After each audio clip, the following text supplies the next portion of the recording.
Mahabharata, tirai waktu yang menghamparkan kisah kuno tentang dua keluarga sepupu, Pandawa dan Kurawa, yang saling berhadapan dalam dilema terbesar umat manusia.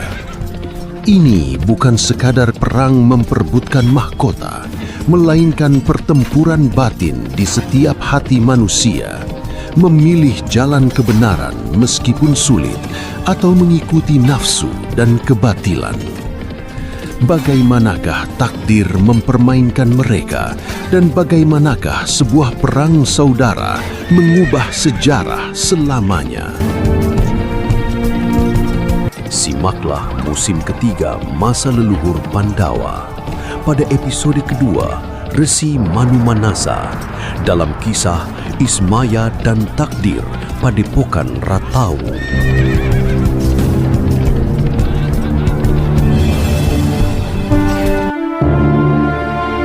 Pada episode sebelumnya, telah diceritakan Raden Kaniasa yang mendaki Gunung Sapta Arga bertemu dengan sesosok wanara putih bernama Kapi Supalawa. Kapi Supalawa yang merupakan putra Batara Bayu kemudian menyatakan pengabdiannya kepada Kaniasa yang merupakan keturunan Batara Brahma. Bersama-sama, mereka mendirikan Padepokan Ratawu. Atas petunjuk Batara Wisnu, Kaniasa mengganti namanya menjadi Resi Manumanasa, sementara Kapi Supalawa diberi gelar Putut Supalawa. Kini, sang resi tengah menanti kedatangan sosok agung lainnya yang dijanjikan akan mendampinginya di puncak Sapta Arga. Siang itu, suara kicau burung di puncak Sapta Arga mendadak terhenti, digantikan oleh suara deru nafas yang memburu dan geraman rendah menggema yang menggetarkan dedaunan. Dari balik rimbunnya pohon-pohon raksasa, muncullah seorang laki-laki bertubuh pendek bulat yang sedang berlari tunggang langgang. Kakinya yang pendek beradu cepat dengan tanah terjal berbatu, sementara keringat dingin mengucur deras membasahi wajahnya yang pucat karena ketakutan. Sementara itu, di belakangnya, maut mengintai dalam wujud dua harimau raksasa, satu semerah darah yang mendidih dan satu lagi putih seputih kain kafan, melesat cepat dengan taringnya yang tajam terhunus. Tolong, siapapun, demi para dewa, tolong aku! Teriak laki-laki itu sambil menyeka wajahnya dengan gerakan serampangan di sela larinya yang pontang-panting. Agak jauh di atas tebing yang menjorok, Resi Manumanasa yang sedang bersemadi dengan perlahan membuka matanya. Kelopak matanya terangkat, menyingkap tatapan yang setenang telaga, namun setajam bilah pedang. Ia melihat pemandangan di bawahnya dengan denyut kewaspadaan yang meningkat. Siapa pria ini? Dan mengapa dua binatang itu memiliki pancaran aura yang tidak wajar? Ada rahasia di balik taring mereka. Batin Resi Manumanasa sambil merasakan getaran magis yang merayap pekat di udara. Tanpa membuang waktu lebih lama lagi, sang resi segera meraih busur saktinya.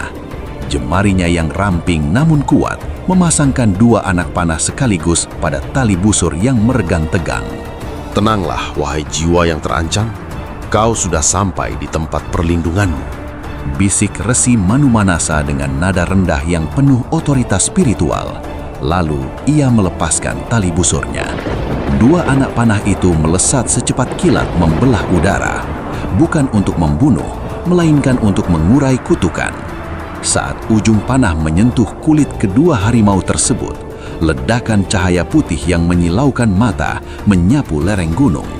Kedua binatang itu tidak mati bersimbah darah, melainkan musnah dalam kilatan gaib dan berganti wujud menjadi dua bidadari yang kecantikannya mampu membuat pingsan manusia biasa. Resi Manumanasa tidak langsung menurunkan gandewanya. Otot lengannya masih menegang dan matanya menyipit penuh selidik. Bidadari? Mengapa makhluk kahyangan turun ke bumi dalam wujud binatang buas? Apakah ini cobaan bagi Semadiku? Pikirnya dalam hati. Resi Manumanasa kemudian melangkah turun mendekati jelmaan dari kedua harimau tersebut. Siapakah kalian sebenarnya? Dan apa urusan kalian di puncak yang sunyi ini? Tanya Resi Manumanasa dengan dahi berkerut tajam. Salah satu bidadari itu melangkah maju dengan gemulai, meski jemarinya masih sedikit gemetar saat merapikan selendangnya yang berkilau. Namaku adalah Batari Kanistri dan ini adalah saudariku, Batari Kaniraras. Jawabnya dengan suara lembut yang masih menyiratkan sisa-sisa trauma sebagai binatang buas. Di sisi lain, laki-laki bertubuh bulat yang tadi ketakutan kini mulai mengatur nafasnya yang tersengal-sengal. Ia segera bersujud di hadapan Resi Manumanasa, dahinya hingga menyentuh tanah sebagai tanda hormat yang mutlak. Ampun Sinuhun yang bijak. Namaku Kiai Smarasanta. Hamba datang dengan satu kerinduan untuk mengabdi di Padepokan Ratawu ini. Ucapnya dengan suara yang bergetar namun mantap. Resi Manumanasa terdiam sejenak. Ia mengamati Smarasanta dengan pandangan yang seolah menguliti wujud fisik laki-laki itu.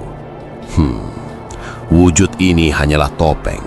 Batin Resi Manumanasa dengan keyakinan yang menggetarkan jiwanya. Di balik tubuh yang buruk rupa ini, bersemayam kekuatan yang lebih tua dari gunung ini sendiri. Cahaya itu adalah pancaran Batara Ismaya. Kau tidak perlu bersandiwara lebih lama di hadapanku, Smarasanta. Ujar Resi Manumanasa dengan nada yang membuat udara di sekitarnya terasa lebih berat. Aku tahu siapa kau sebenarnya. Kau adalah Batara Ismaya, putra agung Sang Hyang Padawenang. Katakan padaku, mengapa kau memilih wujud yang demikian hina ini? Kiai Smarasanta terdiam. Kepalanya tertunduk dan bahunya yang lebar tampak merosot seolah melepaskan semua beban yang telah dipikulnya berabad-abad.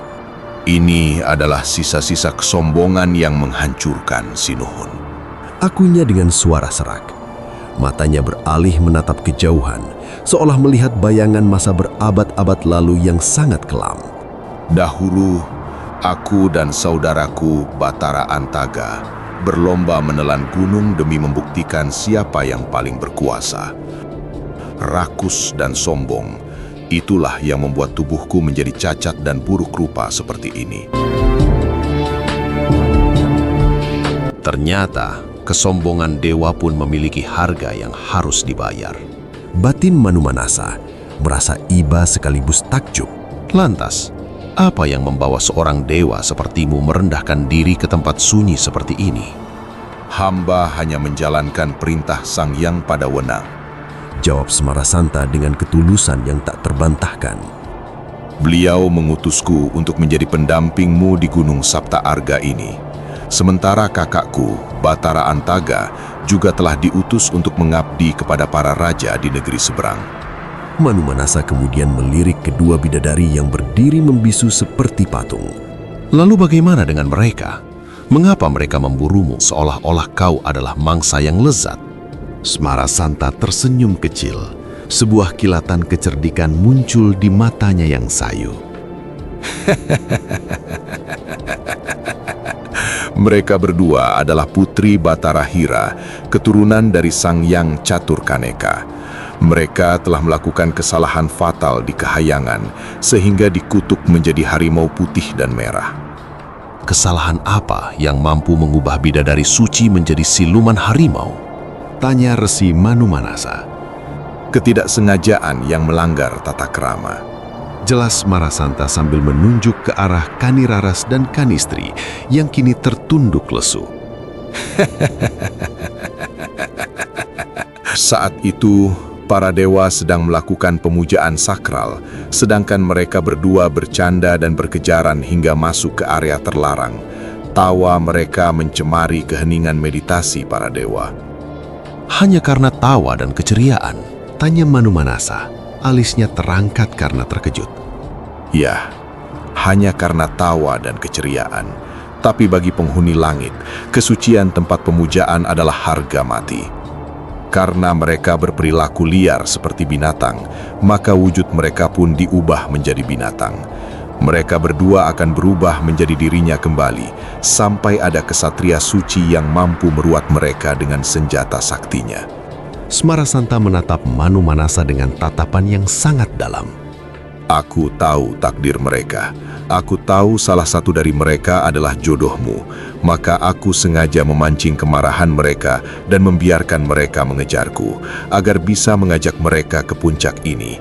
Dan seperti yang Sinuhun lihat, tangan Sinuhun sendirilah yang telah membebaskan mereka dari kutukan itu. Mendengar pengakuan itu, kedua bidadari tersebut tampak tersipu. Pipi mereka nampak merah merona menambah kecantikan dan keanggunan mereka.